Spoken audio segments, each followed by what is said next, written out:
Ang tunog ng kampana. Narinig ni Tina ang tunog ng kampana. Ding-dong, ding-dong. Oras na para magdasal. Nagpunta siya sa simbahan.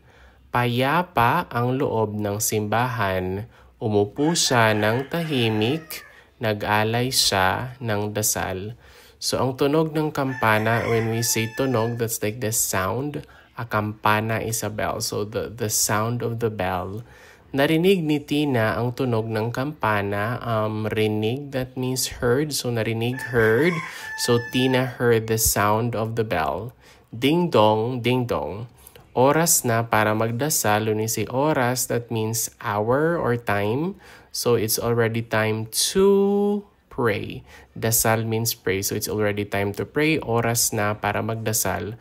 Nagpunta siya sa simbahan. That means punta means like to go. So nagpunta, past tense. So she went to the church. A simbahan is a church. Payapa ang loob ng simbahan. When we say payapa, that means peaceful. And loob is like the inside. So inside the church is peaceful. So peaceful inside the church.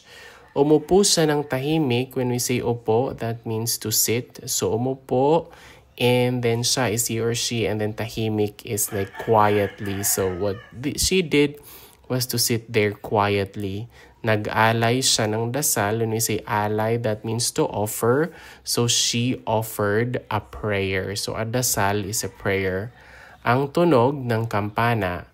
Narinig ni Tina ang tunog ng kampana. Ding-dong, ding-dong.